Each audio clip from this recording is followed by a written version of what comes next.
É uma alegria muito grande estar aqui com vocês essa noite. E eu espero em Cristo que possamos ser intuídos para trazer até vocês o que vocês realmente vieram buscar aqui.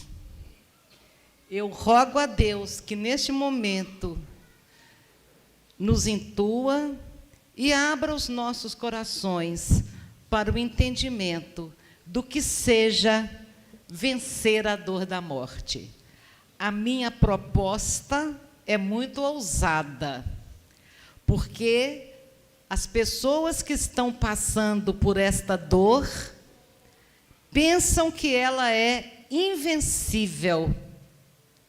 Pensa que a tristeza que está agora no coração é uma tristeza e uma dor que não vão sair nunca mais.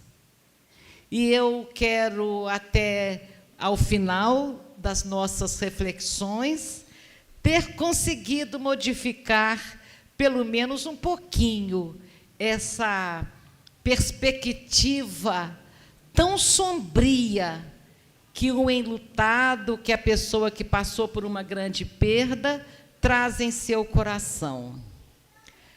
Eu tenho uma amiga que, há 28 anos, inexplicavelmente, o carro trava a direção e capota no caminho de Belo Horizonte, numa reta.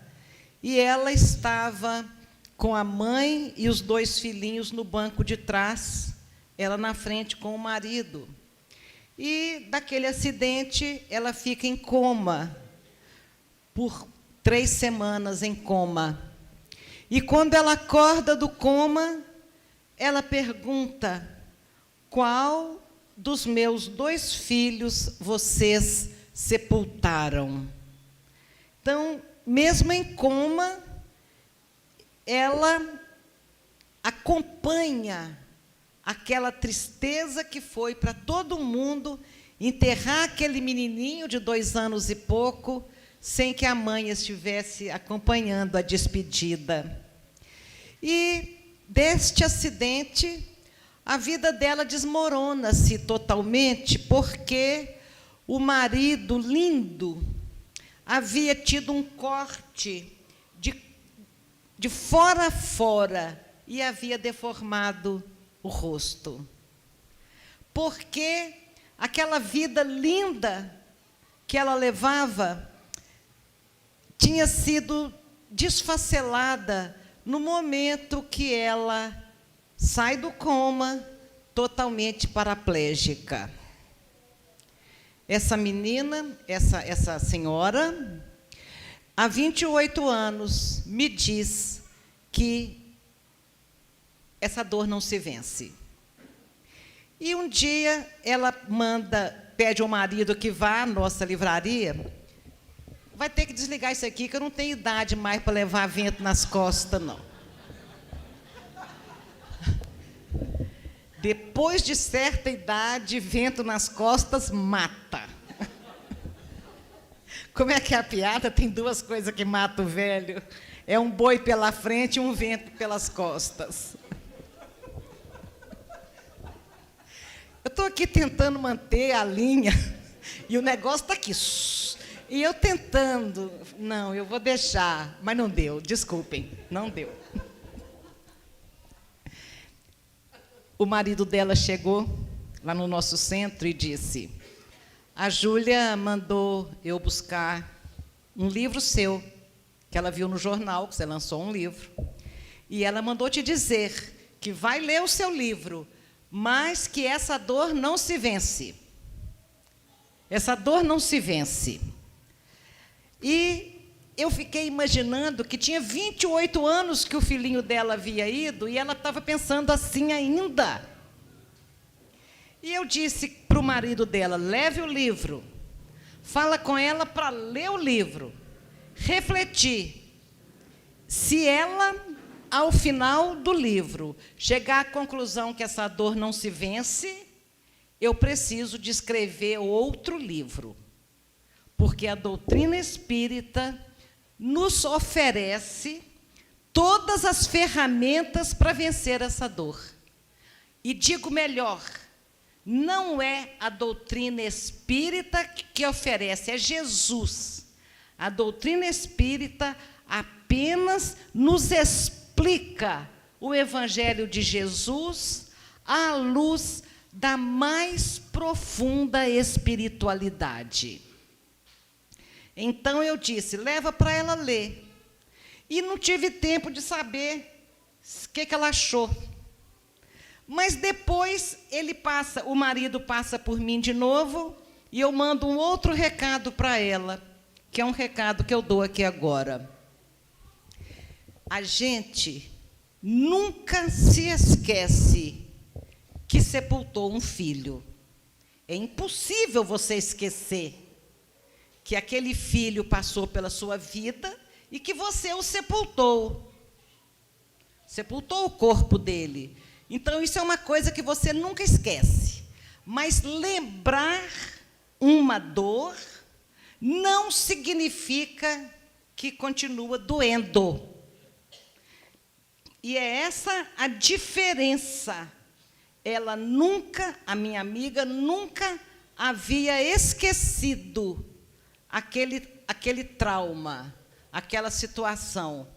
Mas ela tinha que se olhar para dentro de si mesma e perceber que não doía igual dói nos 2 primeiros anos de luto. Um luto, ele atura de semanas até 2 anos. Os estudiosos do assunto, os estudiosos das questões da alma humana, nos dizem que o normal é que doa por algumas semanas apenas, até 2 anos. Se passar de 2 anos e você continua sofrendo do mesmo jeito, já não é mais o luto que você chora. Já é outra patologia, já é uma doença da sua alma, que Freud chamou de melancolia. Então, nós precisamos de nos conhecermos bem, para saber qual é o sentimento que está em nosso coração quando nós lembramos das perdas que a vida nos apresentou. Porque esta dor se vence, essa dor passa, se você deixar. Porque para vencer a dor da morte, nós precisamos de saber o que é morte, o que é vida, quem somos nós, por que temos que morrer. Então, tudo isso a gente vai aprendendo aos poucos, que vida não é esse espaço pequenininho entre o berço e o túmulo. Vida não é isto. Isto é um pedaço de vida que se chama existência. O apóstolo Paulo disse que a vida é uma só. E nós, espíritas, concordamos plenamente. Somos reencarnacionistas e sabemos que temos muitas existências, que a gente pode até falar vida passada, vida futura, mas a vida é uma só. Deus me criou e me deu uma vida. E nessa uma vida, ora eu estou viva dentro de um corpo de carne, ora eu estou viva fora do corpo de carne. Então, estando nós encarnados ou desencarnados, estamos vivos. Isto é vida. A doutrina espírita veio, então, alargar os limites da vida para muito antes deste berço que nos acolheu e muito além do túmulo que inexoravelmente nos aguarda. A vida, então, é essa coisa que começou há milênios, quando Deus nos criou, e vai existir por toda a eternidade. Nossa vida não tem fim. Chico Xavier dizia que a gente pode escapar da morte 1000 vezes, mas da vida ninguém escapa. Você está vivo, pronto. Você vai continuar vivo por milênios e milênios e milênios vindouros. Você vai continuar vivo. E então Deus nos criou e nos deu a possibilidade de nos tornar anjos.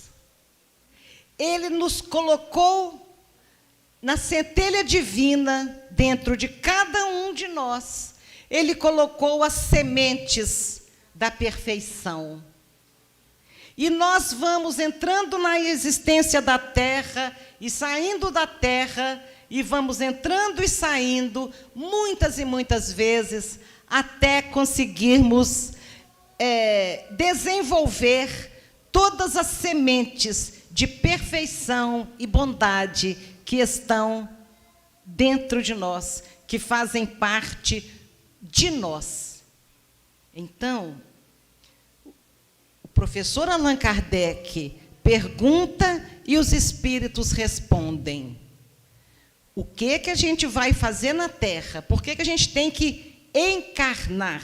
Ou seja, por que nós temos que pegar um corpo de carne? Se isto aqui, se este planeta é um vale de lágrimas e sofrimento, por que nós temos que vir para a Terra? Porque é aqui na Terra que nós vamos ser testados. A Terra é como se fosse uma grande escola, onde você vem para ter as provas, os testes. E o interessante é que cada um de nós vem para cursar uma matéria. Para uns, o currículo escolar olha, você vai experimentar várias situações onde você vai aprender a coragem. Você é um aluno que precisa desenvolver a coragem. Você é medroso. Você tem perdido muito tempo ao longo das suas existências porque você tem medo de lutar, você tem medo da vitória, você tem medo da derrota, você tem medo de tudo. Então, você vai ser testado na sua coragem. E aí, os professores que aparecem na nossa aula são os nossos familiares. São as pessoas importantes da nossa vida. São as pessoas que vão nos fustigar, que vão nos contrariar, que vão, às vezes, nos colocar para baixo, para a gente aprender a ter coragem de dizer, não, eu valho mais do que essa forma que estou sendo tratada. Então, você encontra forças para reagir contra injustiças. É essa a sua matéria. E você vai aprendendo. Outros vêm com a matéria que é aprender a valorizar a saúde. E então vem doente.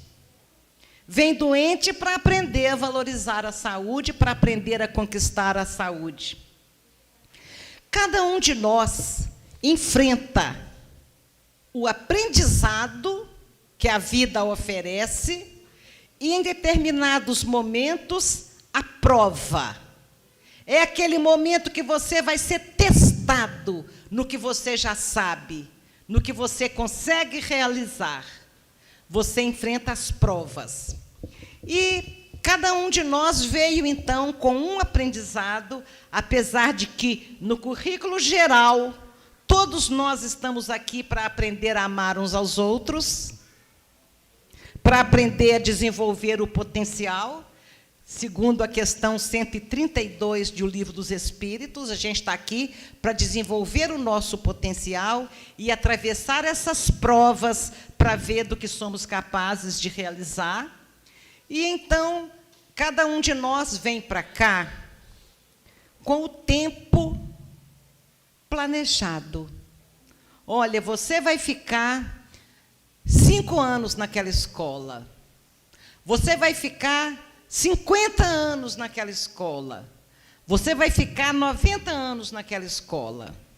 E chega um dia que a vida nos diz: seu curso acabou, pode voltar para casa. Seu curso acabou, seu aprendizado acabou. Está aqui o seu diploma. Ah, eu não quero ir, não. Ou você vai voltar para casa. Tudo indica que você vai voltar para casa. Ah, eu não quero ir, não. Então, a gente fica, às vezes, agarrado aqui na vida, como um aluno que se agarra na escola e diz: não quero voltar para casa, não. Mas seu curso já acabou. Não, mas eu não quero voltar para casa. Então, o morrer é voltar para casa.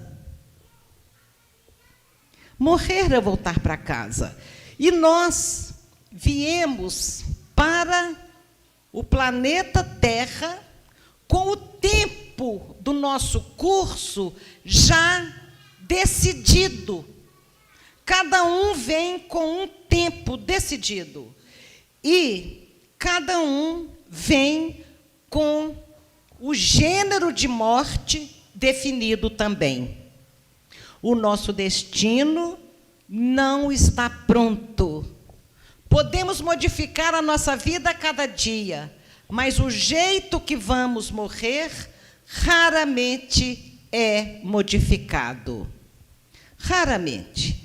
Então, meus queridos, nós nunca vamos entender Deus em sua infinita sabedoria e misericórdia e amor, se nós pensarmos que a morte é castigo.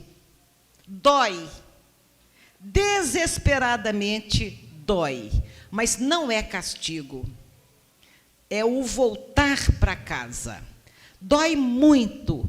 E nós sabemos que a morte não é o fim de tudo. Por isso que alguém diz: a morte não existe. Mas tem um aspecto da morte que existe sim, que é a morte do corpo físico. Então, os espíritos superiores concordam conosco que ver a névoa da morte estampar-se inexorável na fisionomia dos que amamos e dar-lhes o adeus indescritível é como despedaçar a própria alma e prosseguir vivendo.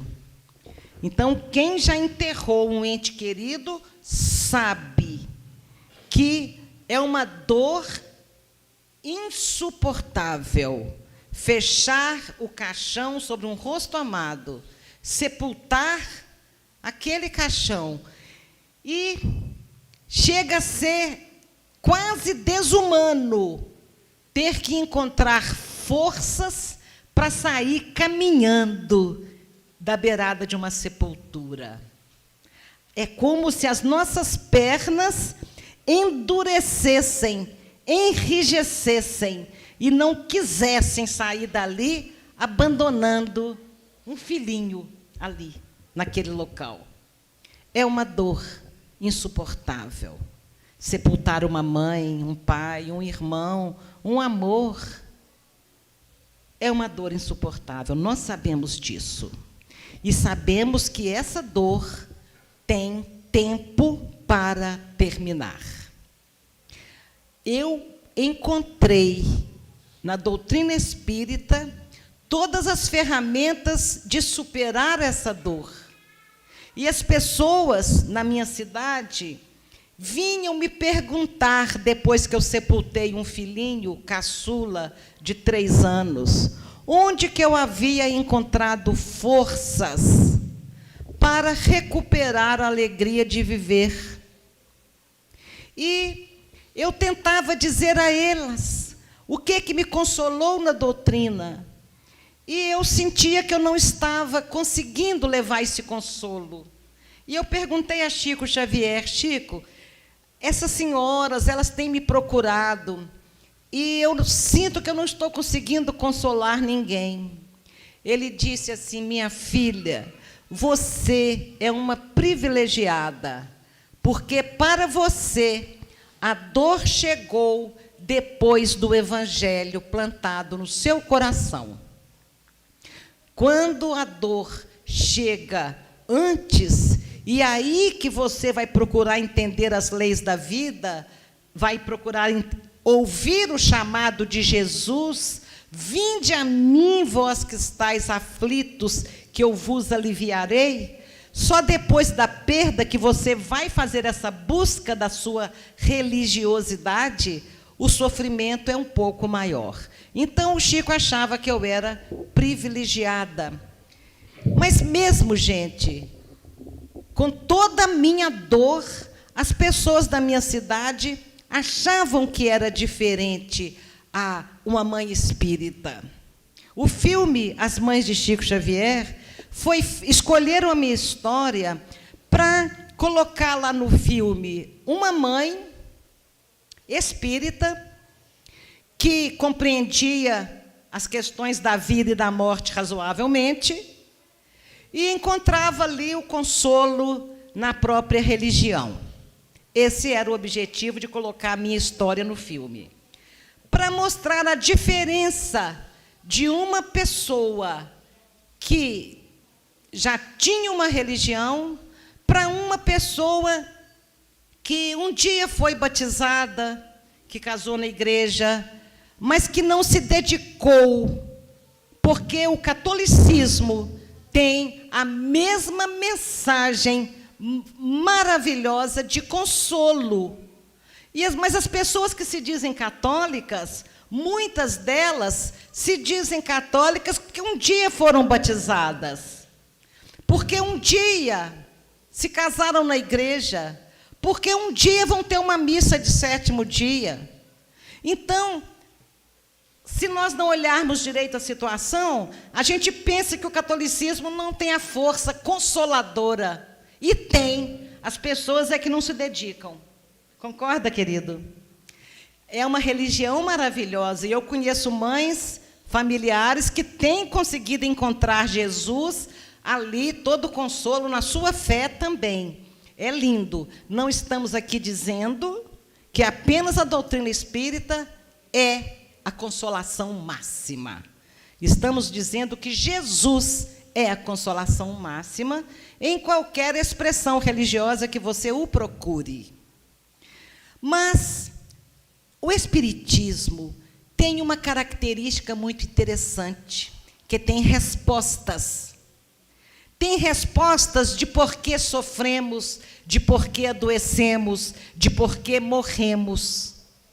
O Papa João Paulo II, o iluminado Papa João Paulo II, disse na década de 80, sabemos que existe vida após a morte, mas não sabemos como ela é.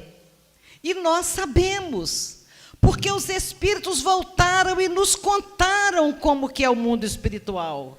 Eles voltaram e nos contaram que a gente, quando morre, a gente volta para casa. Somos espíritos, nós não somos pessoas, nós estamos pessoas.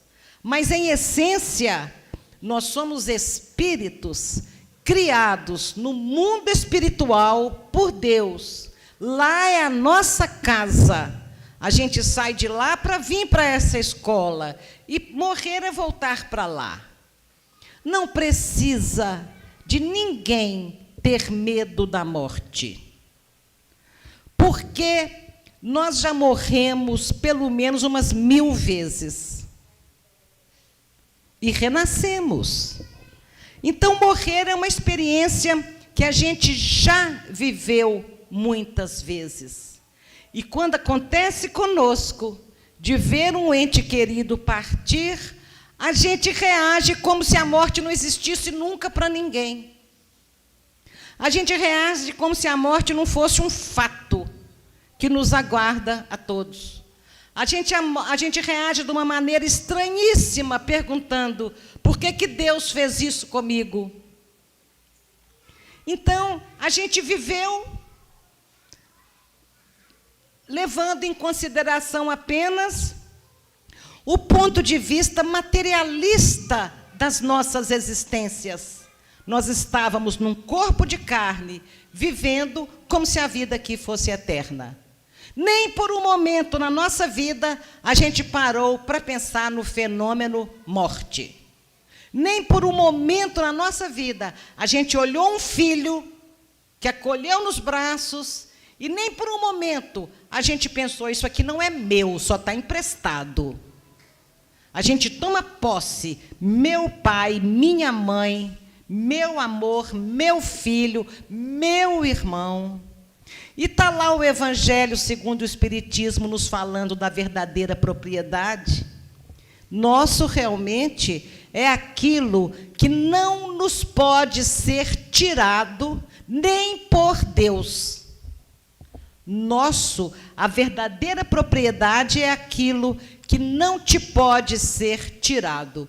Tudo que pode ser tirado de você não é seu de fato.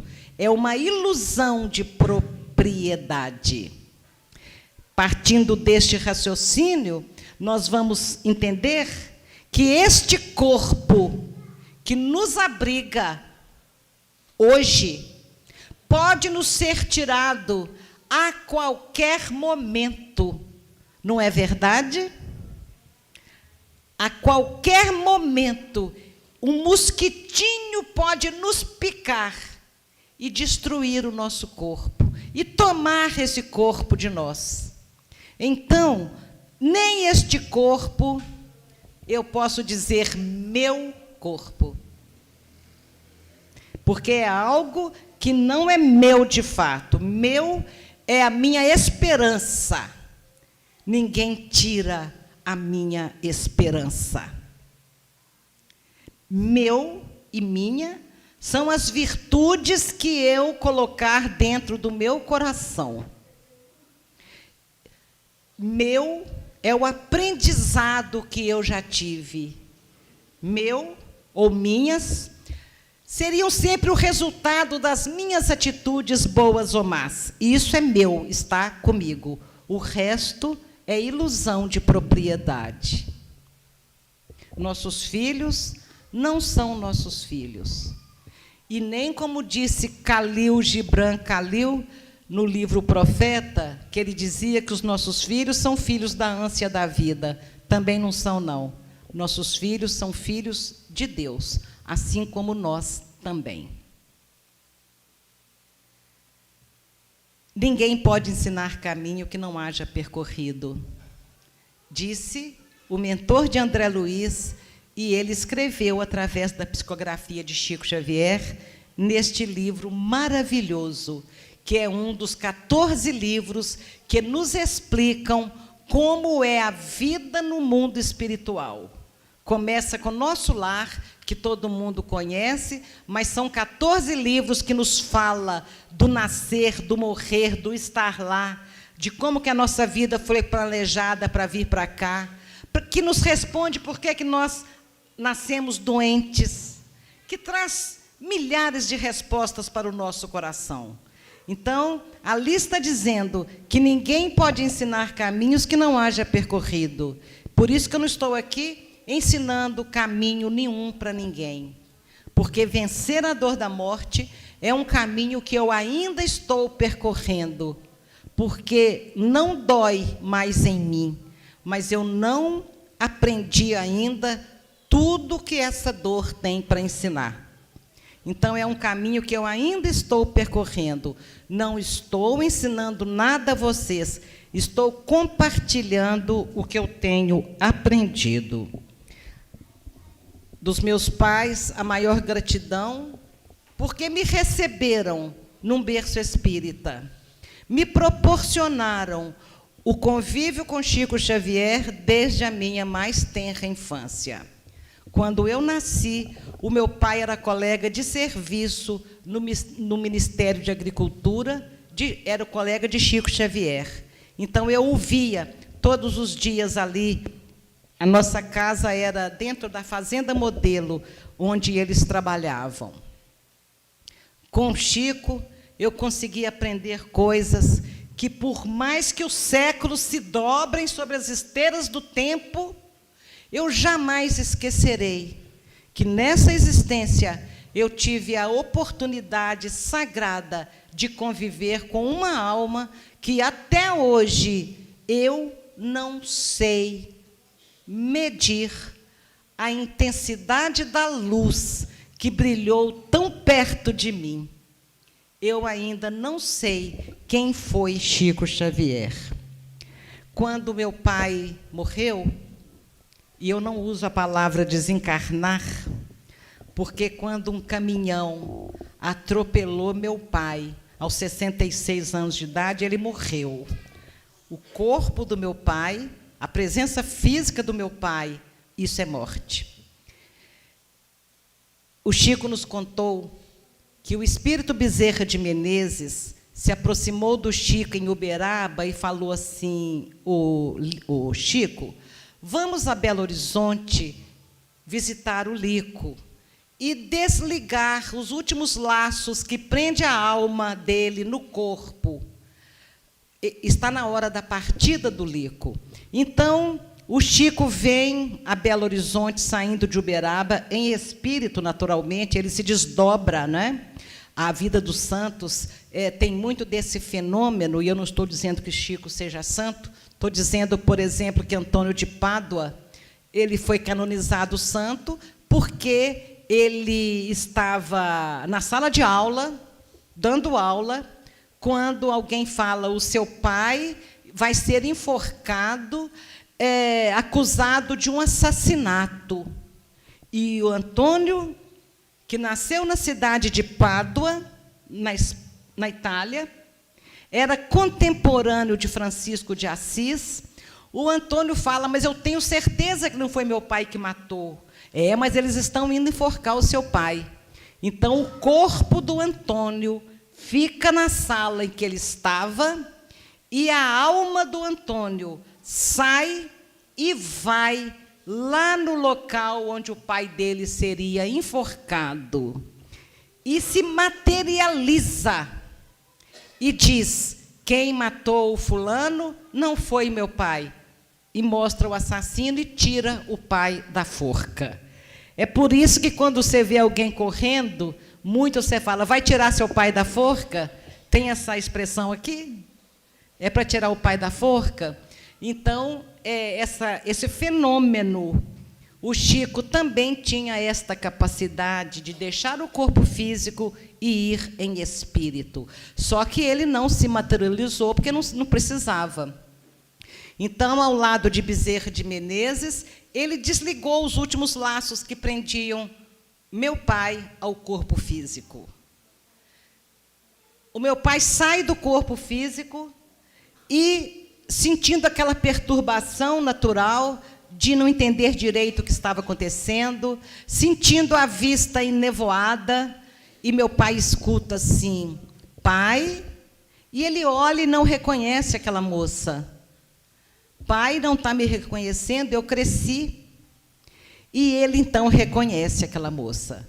Mas a emoção é tão grande que ele não fala nada. E Chico consegue, com a sua extraordinária mediunidade, dizer para nós o que o espírito Lico pensava e sentia naquele momento. E o espírito Lico pensava: minha filha, 7 anos de saudade. E pensava: olha, e pensar que você também veio para o lado de cada vida atropelada por um caminhão. E ali, no limiar da eternidade, esperando por meu pai, que acabava de morrer, estava a minha irmã caçula, que aos 9 anos de idade, 7 anos antes, também havia sido atropelada por um caminhão. Então, quando o nosso amigo disse que eu passei por muitas perdas, sim, eu passei por muitas perdas. E cada uma doía. Doía de uma forma que não dá para medir. Cada um despertava um tipo de dor diferente, sabe? A minha irmãzinha, caçula, atropelada por um caminhão, foi uma dor.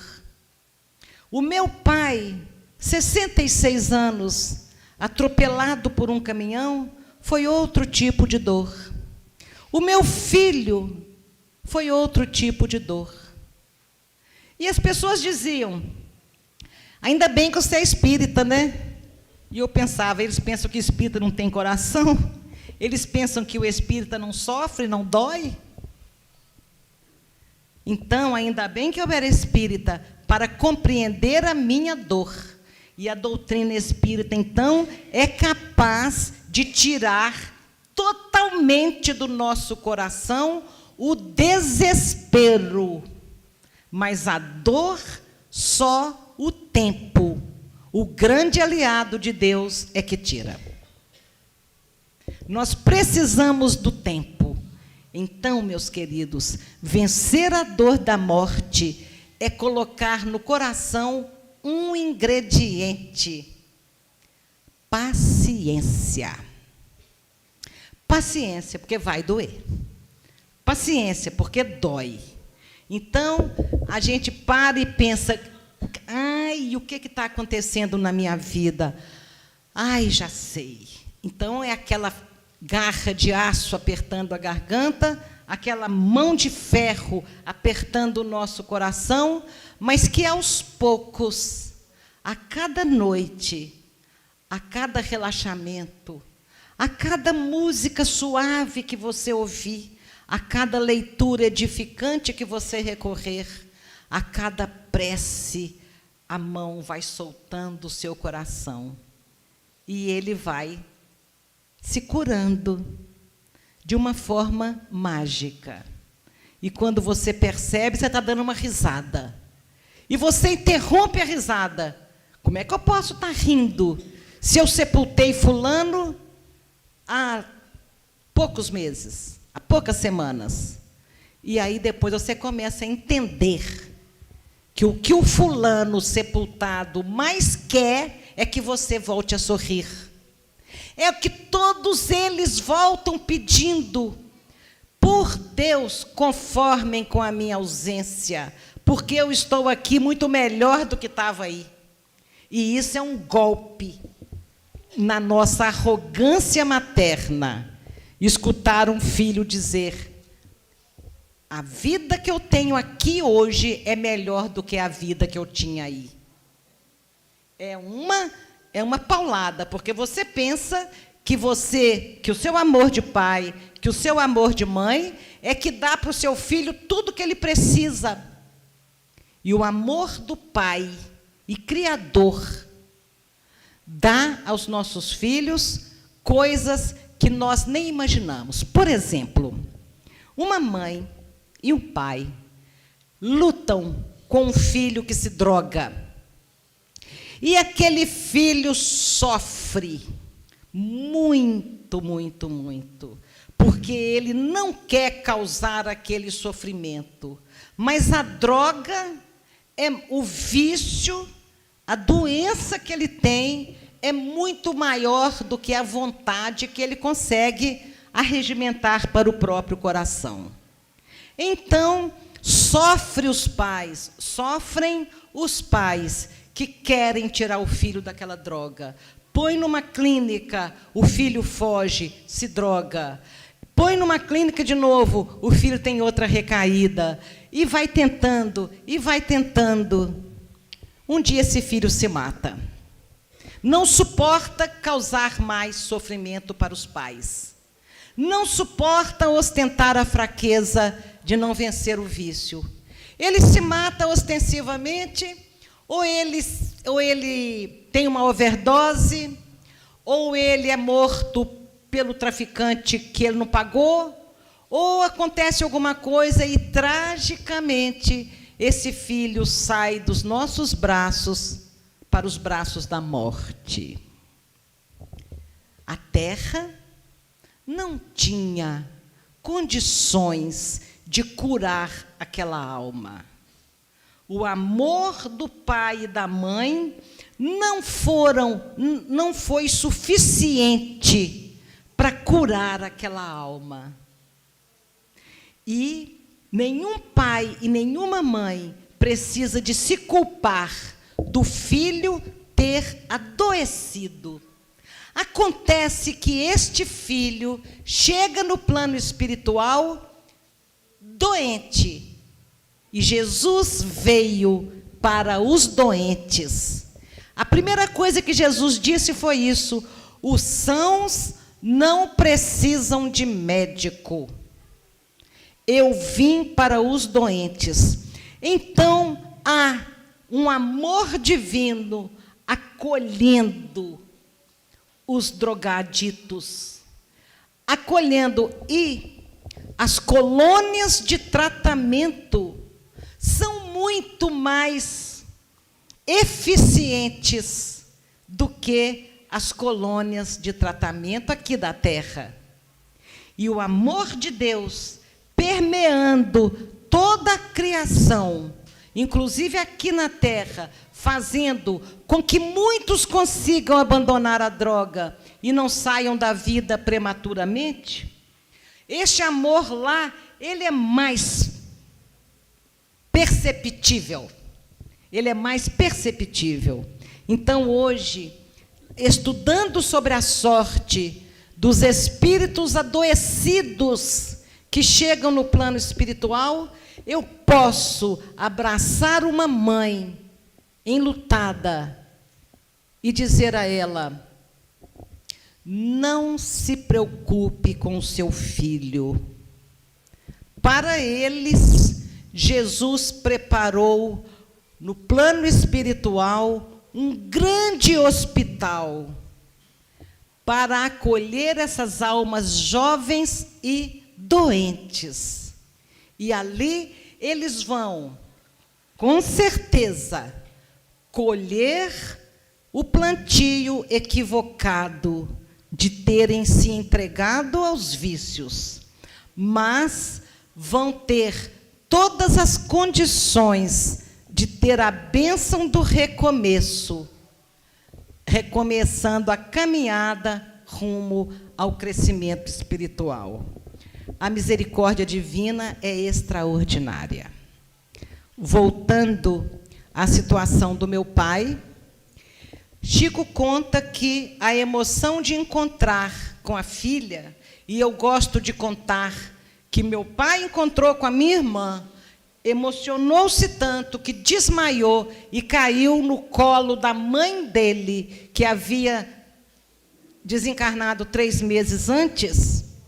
Eu gosto de contar isso para os corações enlutados, para que nós todos saibamos que temos todas as condições de reencontrar os nossos entes queridos, que a morte foi, é e sempre será incapaz de interromper a vivência do amor. A morte é muito menor do que o amor. Então, os nossos entes queridos partiram, continuam existindo e nos aguarda para nos acolher quando chegar a nossa vez de voltarmos para casa. Quando chegar a nossa vez de voltarmos para casa. Se nós nos deixarmos adoecer de tristeza pelo luto e morrermos antes da hora, mais tempo nós vamos colocar entre nós e os nossos entes queridos. Então, quando Chico nos contou o reencontro, eu posso levar a cada coração enlutado a certeza do reencontro.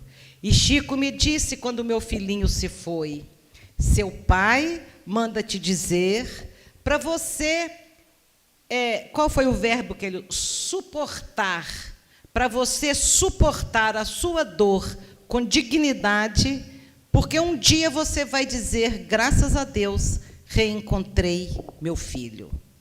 Então, quando Chico me disse aquilo, foi em cima desta esperança que eu recomecei a viver. Poxa, um dia eu vou dizer: graças a Deus, reencontrei meu filho. Mas eu sabia que para merecer essa bênção de reencontrar, logo que eu chegar lá, era preciso sair dessa vida melhor do que cheguei.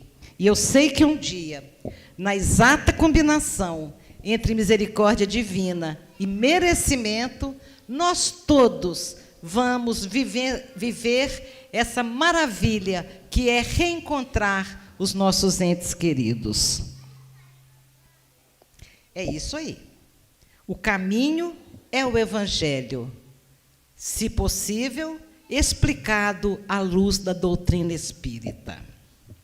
A minha mãe acreditava de uma forma tão extraordinária que a vida continua, que, quando meu pai se foi, um dia eu chego na casa da minha mãe, eu já estava casada, minha mãe estava muito melancólica.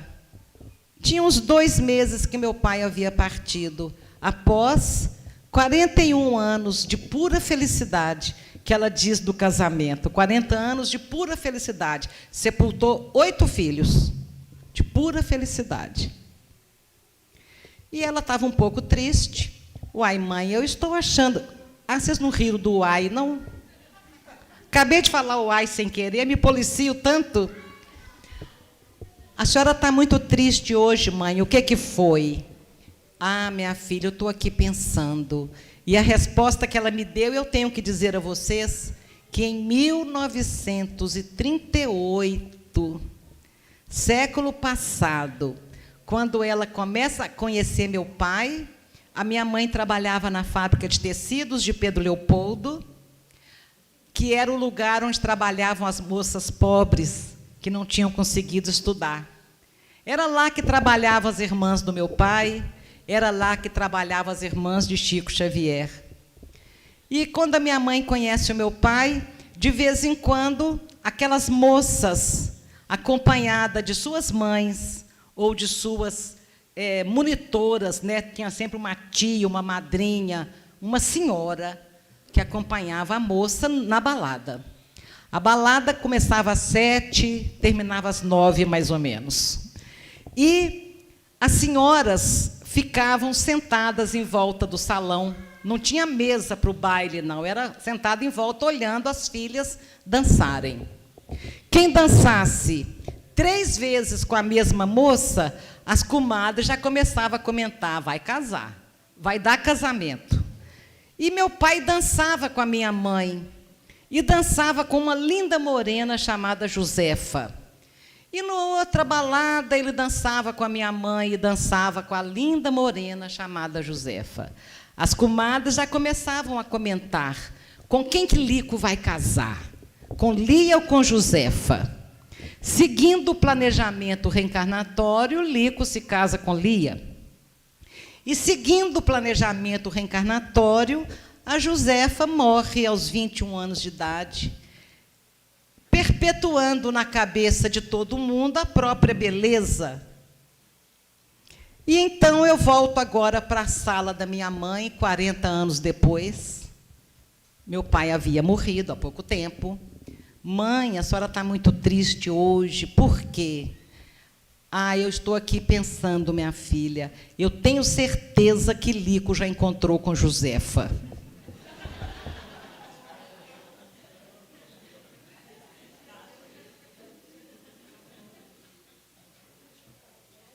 E então, a gente ia a Uberaba. Minha mãe não tinha coragem de pedir Chico Xavier mensagem do meu pai. Não é possível, que ela ia precisar daquele consolo.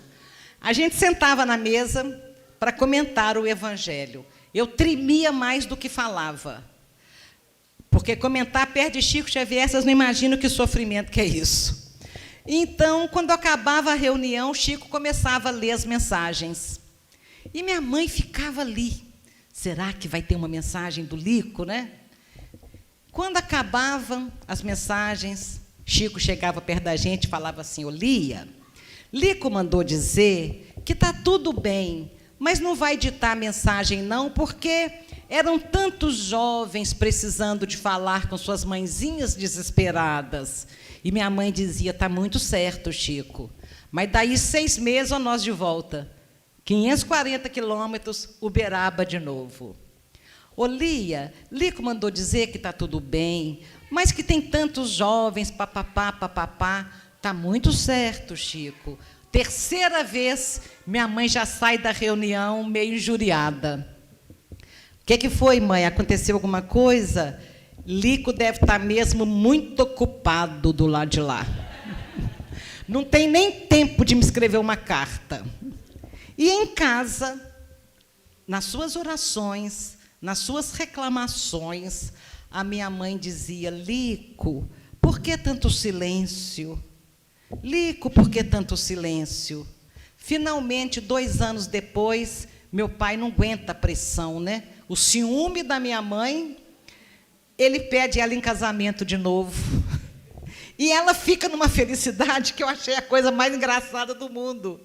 Porque ela deixa de ser viúva e passa a ser noiva, póstuma, na verdade, mas noiva. E ela fica feliz, mostrava para todo mundo que o meu pai tinha dito: estou te esperando, te peço em casamento de novo. Mas essa carta começa assim. A minha mãe ficava: Lico, por que tanto silêncio? E essa carta começa assim: Lia, para que tanto barulho?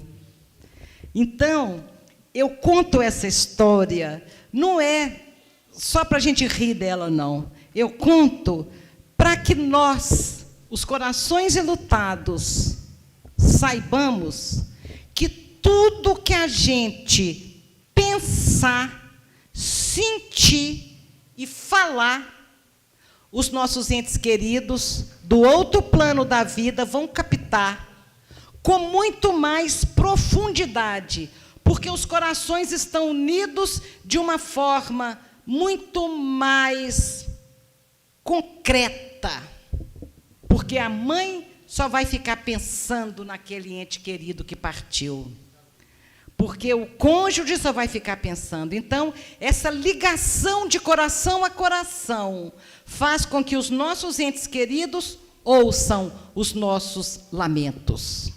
E é por esta mesma razão que muitas pessoas sofrem horrores na hora do seu próprio sepultamento.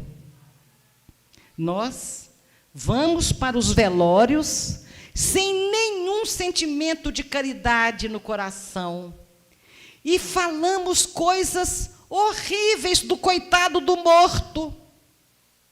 E o coitado do morto está ali escutando. Porque o meu pai foi acordado, ele desmaia quando ele encontra a mãe e a filha, e outros filhos, e outros familiares queridos, e os amigos do Luiz Gonzaga que haviam partido antes dele. Ele desmaia de emoção e é acordado para assistir ao próprio sepultamento. Por quê? Quando eu fui pesquisar sobre isso, para escrever o livro, eu descobri que isso é muito mais comum do que a gente pode imaginar. O espírito é levado para aprender a primeira lição de retorno à pátria espiritual. E a primeira lição é: está vendo esse corpo aí? Agradeça a ele, que foi a sua ferramenta de trabalho por tantos anos. E olhe para você agora, não há desespero, não há problema, você tem outro corpo igualzinho a esse aí.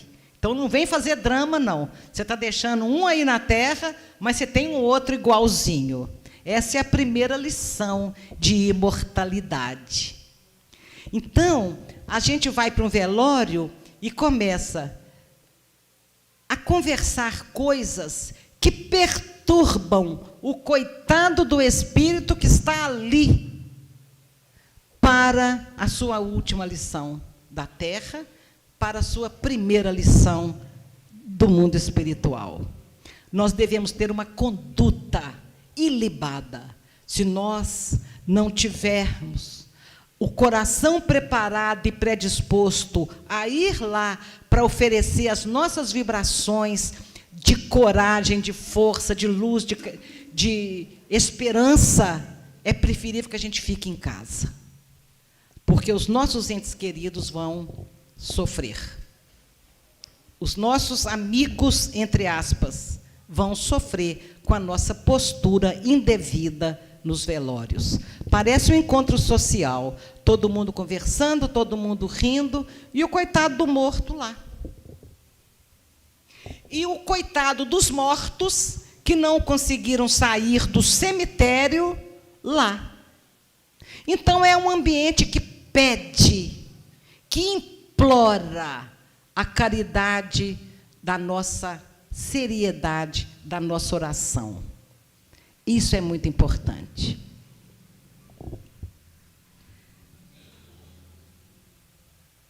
A minha mãe, em 1954, teve uma infecção na pele por uma cibalena que ela tinha tomado.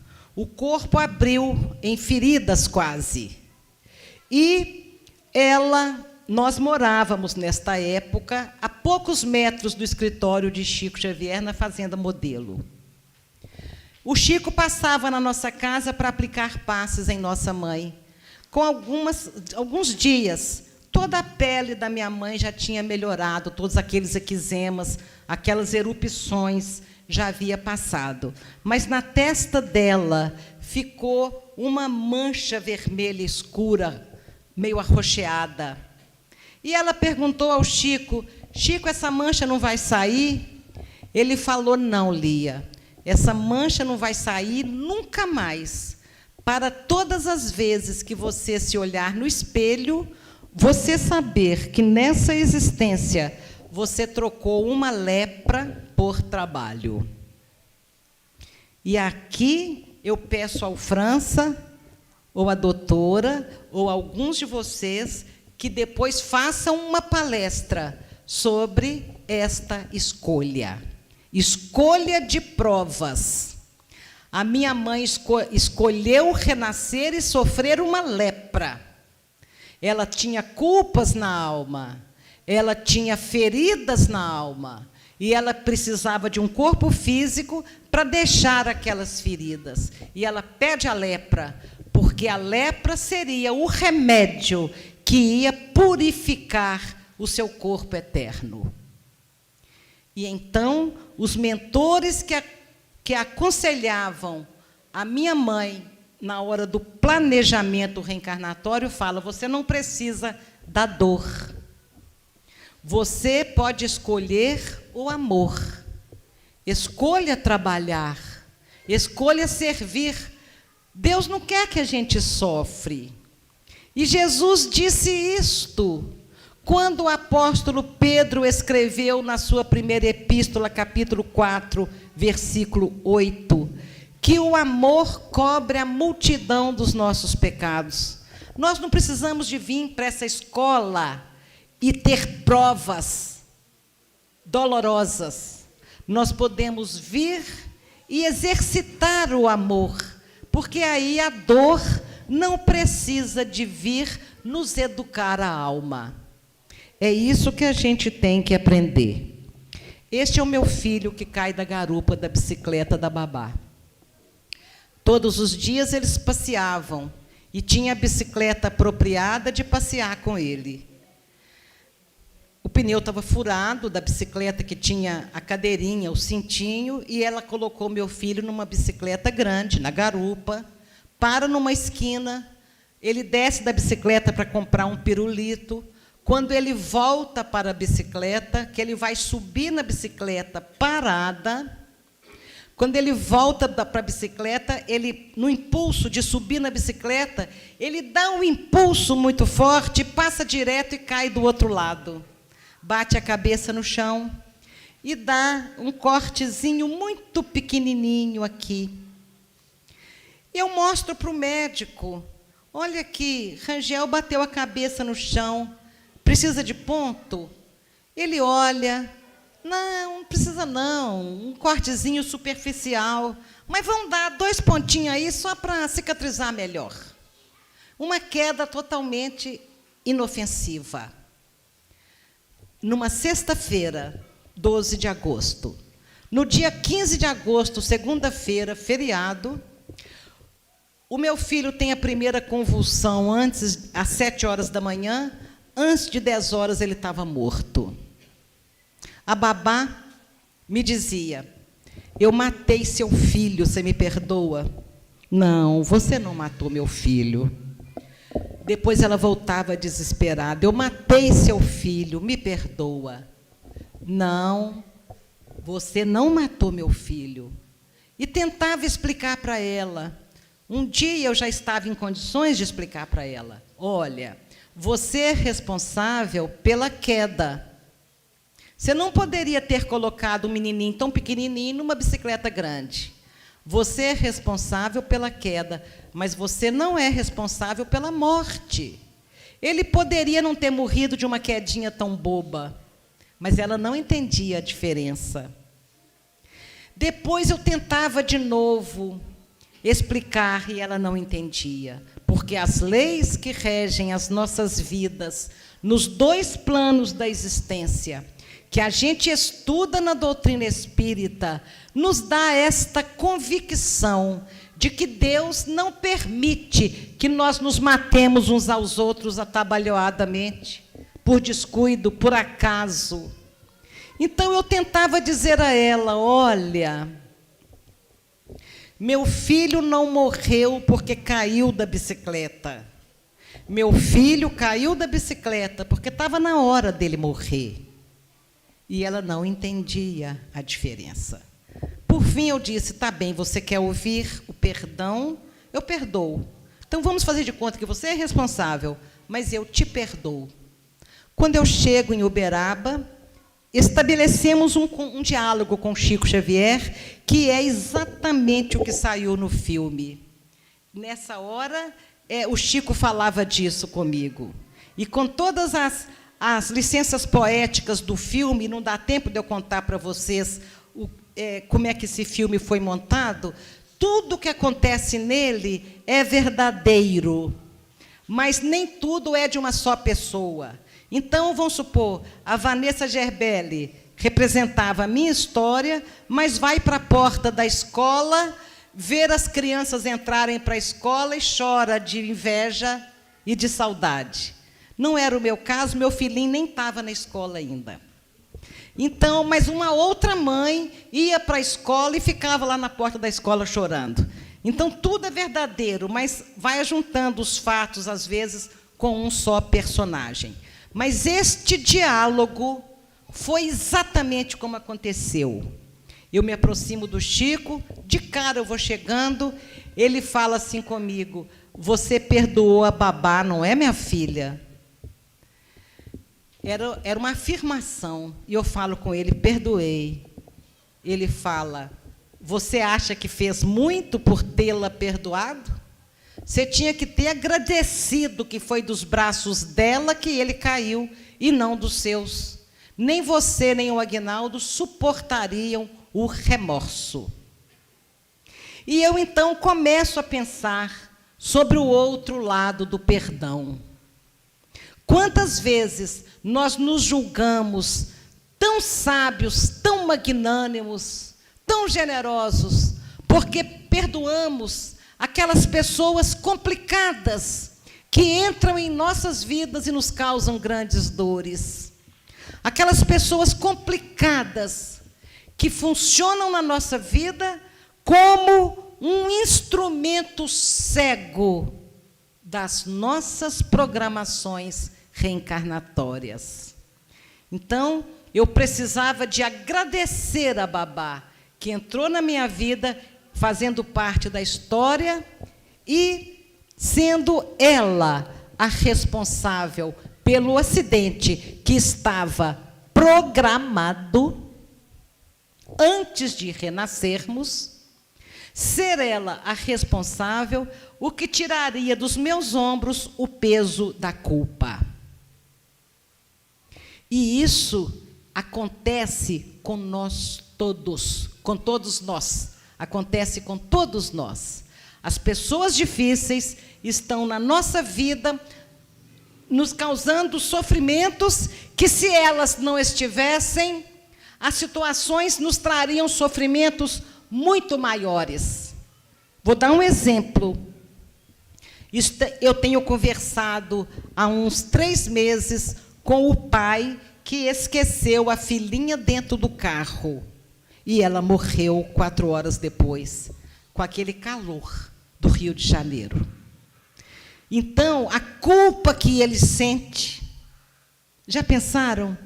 Ele sente uma culpa destrutiva, e ele que esqueceu a filhinha. Se tivesse essa filhinha atravessado a rua e sendo atropelada, ele teria que perdoar o coitado que atropelou e agradecer. Como a esposa dele, mãe da menininha, me escreveu, está no meu WhatsApp, mensagens enormes, ela dizendo: eu já ia perdoar o meu marido, porque ele era um bom pai, porque ele nunca quis que a filha morresse, porque não foi culpa dele, e corta o meu coração ver que hoje ele ainda tem que responder um processo por abandono de incapaz. Corta o meu coração. Eu já ia perdoá-lo, mas quando eu li o que você explica a respeito do outro lado do perdão, eu ajoelhei aos pés do meu marido e agradeci. E disse a ele: olha, já que a gente tinha que passar por isso, desta forma, eu agradeço que você aceitou ser o instrumento dessa história tão dolorosa, tirando, dizia a mãe, tirando de mim esta cruz tão pesada de carregar. O outro lado do perdão é algo que nós temos que pensar.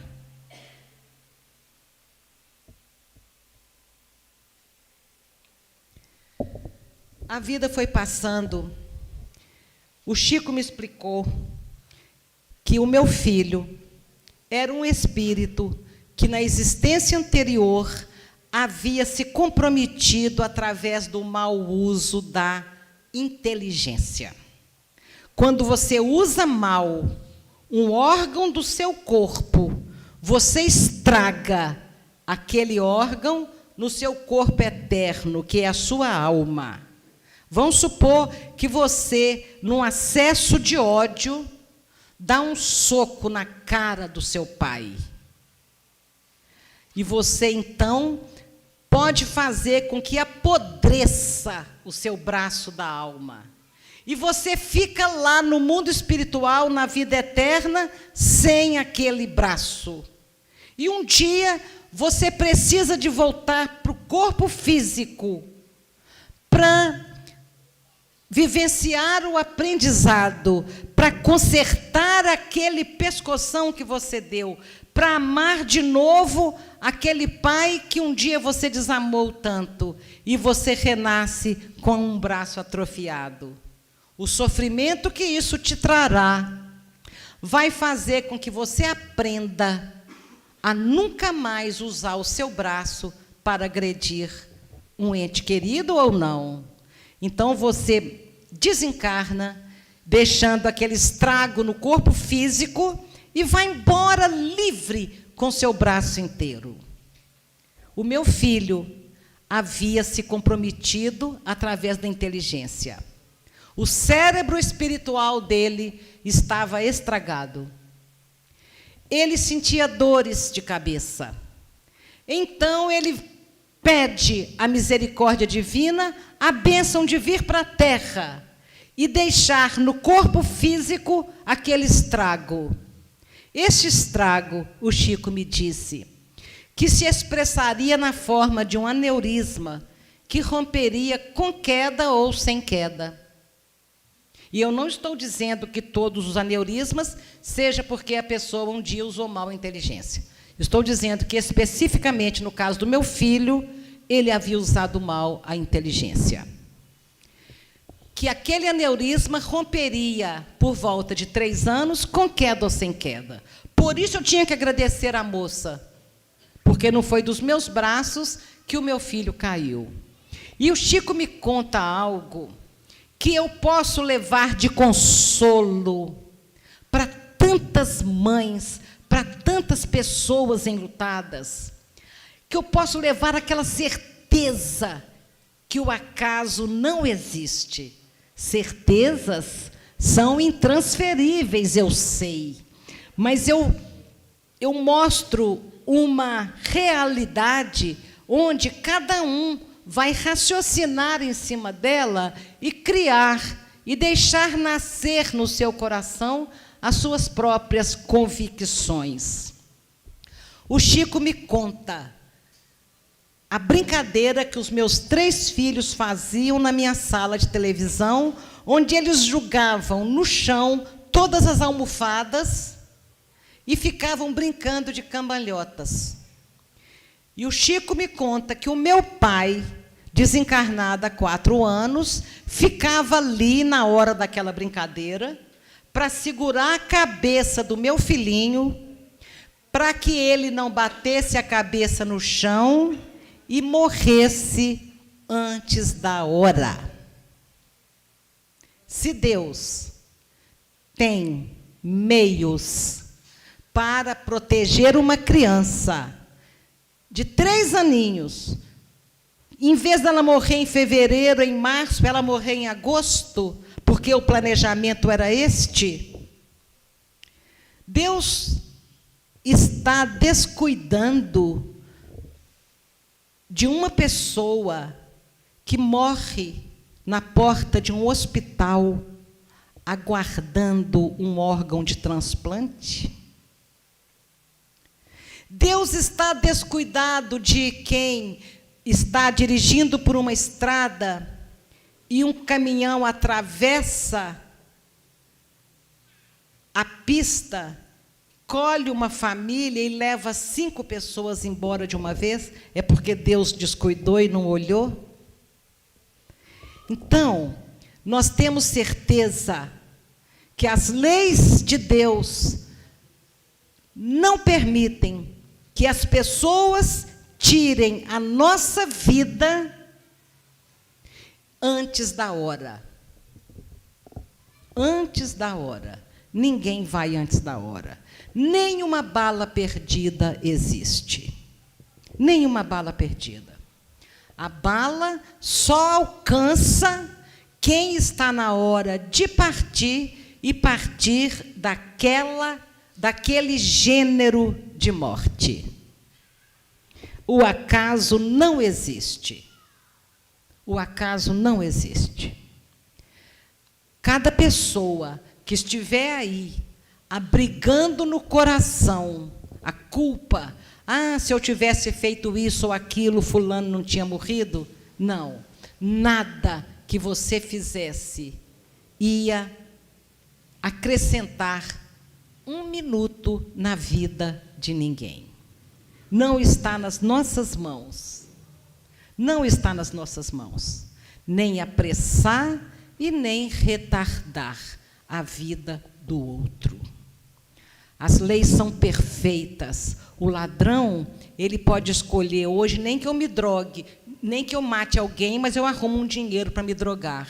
E ele pode escolher a hora, ele pode escolher o local, ele pode escolher a arma. Mas a vítima, ele não tem autoridade moral para escolher. Só passa ali, naquela hora, quem está na hora de partir, partir desse jeito. É nesse Deus que cuida, que a doutrina espírita nos ensina a confiar. É neste Deus que eu posso dizer, mande Ele o que mandar, eu sei que eu vou dar conta. Não porque eu seja forte, não porque eu já passei por perdas. Eu sei que eu vou dar conta, porque eu confio em Jesus, quando Ele disse que nos nossos ombros jamais fardos mais pesados que podemos carregar. Qualquer que seja o seu problema, qualquer que seja a sua dor, o seu desafio, a sua dificuldade, esteja certo, você vai vencer, porque o seu problema, a sua dor, o seu desafio, a sua dificuldade é menor do que a força dos seus ombros. Se está com você essa dor, é porque você vai dar conta dela, e ela não vai te destruir, e ela vai passar. Porque Jesus não veio aqui para contar a história de carochinha. E se ele falou que no nosso ombro jamais fardos mais pesados, é porque a minha cruz que estou carregando é uma cruz que eu vou dar conta de carregar e sair lá na frente vitoriosa. Tudo isso, a dor da morte de alguém que nós amamos, nos ensina. 23 anos depois, eu estava novamente na porta de um CTI, suplicando a Deus pela vida de um filho. E eu pensava, meu Deus, eu acho que a minha filha não se vai, porque eu já aprendi tudo que a dor da morte tem para ensinar, e eu aprendi na doutrina espírita que ninguém sofre um segundo a mais, além da necessidade de aprender alguma coisa. E eu já aprendi. Que arrogância minha! No entanto, a Mariana se foi. E uma dengue hemorrágica levou a minha filha em 3 dias apenas. Quando ela se vai, eu fiquei pensando, minha filha, porque eu não perguntei, gente, o que muita gente pergunta, por que que Deus fez isso comigo? Porque a morte não é castigo. Então, eu sabia que ali nós estávamos, minha filha e eu, vivendo um desfecho de uma experiência muito dolorosa. E eu pensava, minha filha, o que foi que nós fizemos num passado para precisar desta experiência tão dolorosa da separação tão precocemente? E eu pensava, eu sabia, algum motivo deveria ter. E lá se foi a minha filha.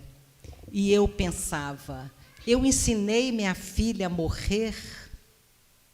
Minha filha está morrendo tão jovem, 27 anos. Eu ensinei minha filha a morrer, eu só ensinei a viver. E ficava pensando, as aulas de evangelização, o Evangelho no Lar, os livros que eu dava a ela para ler. Ela sabe. Ela vai acordar do lado de lá e vai saber que está morta. E eu ficava pensando que nós espíritas enchemos a boca para dizer: a vida continua, a morte não existe, a vida continua. E eu ficava imaginando a minha filha, se ela ia saber morrer.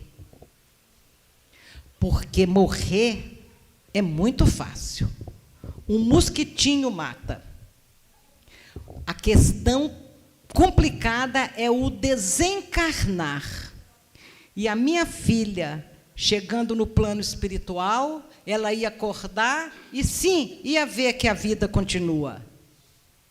Mas vocês acham que ela ia falar: olha, que beleza, estou morta, a vida continua? Vocês acham que isso ia acontecer assim imediatamente? Uma menina que estava noiva, ia começar a construir, tinha sido promovida na empresa que trabalhava. Vocês acham que ela ia ficar feliz porque tinha morrido? Porque a vida continuava? Então, eu volto, encerrando a nossa prosa de hoje, contando para vocês o que uma mãe espírita tem, que ela se reequilibra muito mais fácil do que as outras. Porque uma mãe espírita sabe que morrer não é fácil. Porque uma mãe espírita estudou a vida no mundo espiritual e sabe que o primeiro momento de readaptação na volta para casa não é fácil. É preciso aprender a desencarnar. Eu lembro da minha avó, que era uma pessoa maravilhosa, doce, tinha ficado os 7 últimos anos quase que entrevada por 7 AVCs, derrames que ela tinha sofrido. Minha avózinha, tão amorosa. E eu pensava que ela estava no céu. E um dia, eu escuto uma comunicação da minha avó, chorando, e dizendo: gente, eu estou muito triste. Eu estou muito triste, não é porque eu estou longe da minha casa, das minhas coisas. Eu estou triste porque eu estou longe de vocês. E eu ficava olhando o Evangelho, onde Jesus nos pede o desapego, tanto das coisas como das pessoas. E eu pensava: meu Deus, o quanto nós temos que aprender a amar com desapego, para não sofrer tanto quando tem que ficar longe. E eu lembrava a minha filha, e eu falava: olha, quando a minha mãe perguntava: Lico, para que tanto silêncio? E um dia volta meu pai e responde, era sinal que ele estava ligado, ouvindo. A minha filha estava ligada em mim. E o que ela ia ler no meu coração? Eu não poderia nunca martirizá-la com a minha dor. Eu não poderia nunca estar dizendo: ah, minha filha, que saudade, que pena que você não está mais aqui comigo. Eu não podia fazer isso com ela. Eu precisava de ser a fonte de força, de fé, de equilíbrio. Então, eu precisava de abrir mão da minha dor. Eu precisava de educar as minhas emoções de forma que eu dissesse a ela, do fundo do meu coração: vai, minha filha, segue em frente, você vai dar conta. Em vez de ficar: venha, minha filha, não me abandone, fique perto de mim. Eu tinha que dizer: vai, vai, para ensinar minha filha a desencarnar, para ajudá-la a desencarnar. Porque desencarnar significa, no caso dela especificamente, significa abandonar todos os planos, todos os sonhos e todos os projetos da vida material. Significava abandonar os seus sonhos e os seus planos. Ela ia começar a construir tudo mais, estava noiva, não sei se eu já falei isso. Deixar tudo para trás e ter força e coragem para construir novos planos e sonhar novos sonhos. Vocês acham isso fácil? Abandonar todos os sonhos e construir novos sonhos? Era isso que significava desencarnar. A vida no mundo espiritual oferece 1000 oportunidades da pessoa se readaptar. Mas, no primeiro momento, os nossos entes queridos precisam da nossa força. Então, é aquele momento que o nosso amor vai se tornar mais exuberante. Porque amar um filho que chega é muito fácil. O verdadeiro amor a gente aprende quando tem que entregar de volta. Que é o amor que solta e não o amor que prende. Me lembro de um homem que sepultou a esposa. E, naquela noite, quando todo mundo foi para casa, ele volta do cemitério, pega a filhinha que alguém estava cuidando, uma filhinha de 3 anos, e puxa o berço da filhinha para perto da cama, apaga a luz para dormir e sente o peso da solidão. Porque quando a gente está de luto, todo mundo chega, faz um cafezinho, conversa, faz isso e faz aquilo, mas chega aquele momento que todo mundo vai embora e você entra para o seu quarto e ali você sente todo o peso da sua dor. E este homem puxa o berço da filhinha, desesperadamente, ele sofria, sem saber como que ele ia fazer com aquela criança sem a mãe. E ele vê a mãozinha da menininha tateando no escuro e perguntando: pai, você está aí? E ele segura a mão da filhinha e fala: estou, minha filha, eu estou aqui, não tenha medo. E a menininha se aconchega e dorme. Ele levanta, vai para a janela, olha para o céu e pergunta: pai, você está aí?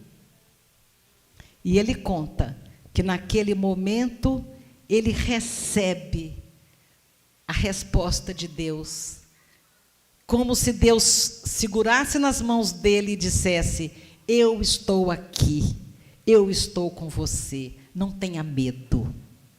Então, a dor é essa coisa que abre o espaço para o esplendor do nascimento da nossa fé e da nossa força. Vencer a dor da morte é um fato.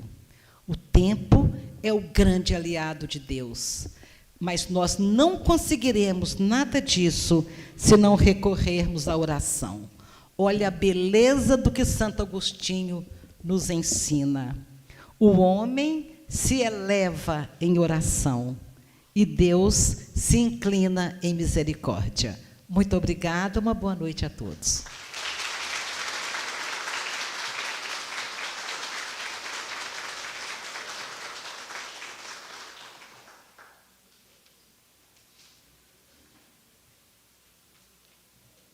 Depois de tão bela mensagem, todos vocês receberam um papelzinho com o número, né? Nós iremos sortear um livro, Célia Diniz. Célia, diga aí um número de 1 a 105. 100. Quem tem o número 100? Queremos avisar que o livro está sendo vendido ali com as meninas.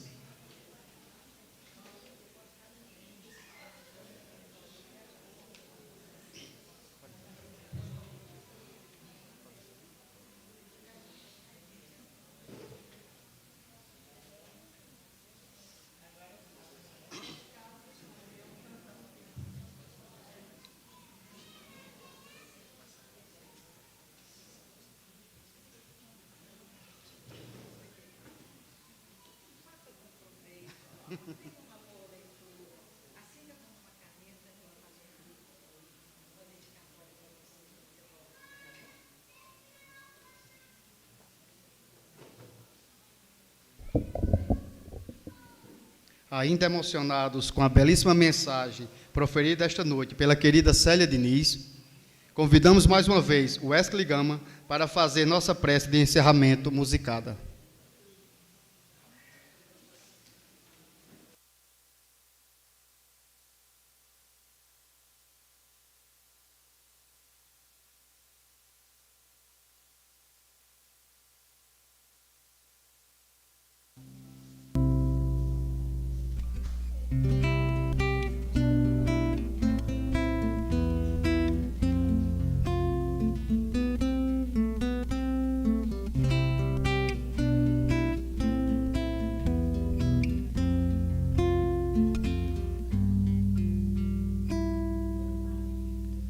Jesus, no silêncio da prece, teus irmãos a ti pedem paz, para aliviar um pouco as aflições. Senhor, enxugai nosso pranto, precisamos do teu amor e sentir tua presença envolver nossos corações.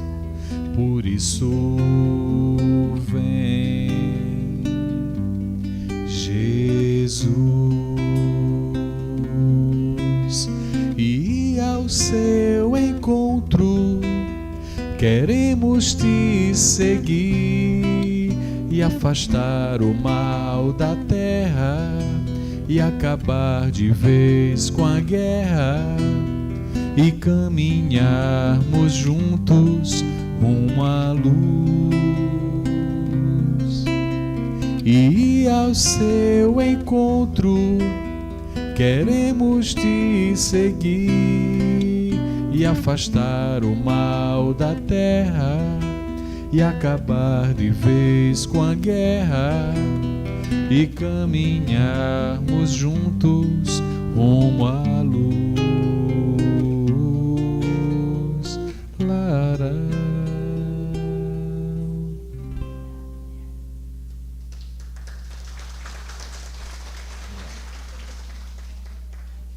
E a pedidos, vamos encerrar nossa noite com Anjos, também do grupo Acorde. Podem cantar comigo. Qual de nós não tem nenhum defeito? Qual de nós não tem uma virtude? Precisamos só achar um jeito de suavizar o lado rude. Vamos ajudar-nos mutuamente e somar as nossas qualidades para fazer um mundo diferente e tirar a força da maldade. Um dia todos nós seremos. Vamos trabalhar e acreditar, e no futuro nós seremos anjos, num planeta onde o amor, unicamente o amor, há de reinar. E assim será. A felicidade só começa quando cessam as desigualdades, quando todos compartilham sonhos e não usam mal a liberdade. O mestre falou: sede perfeitos, e nos ensinou essa lição, que somente o amor será eterno. Nele está a nossa salvação.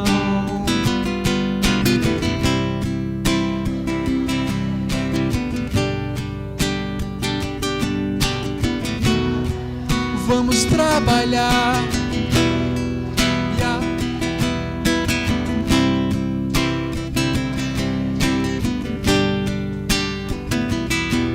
no planeta.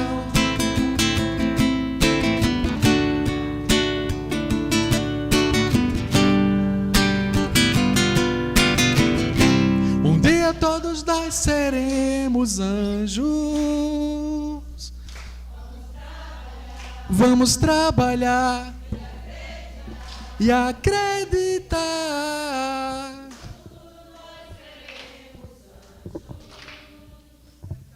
Num planeta onde o amor, unicamente o amor,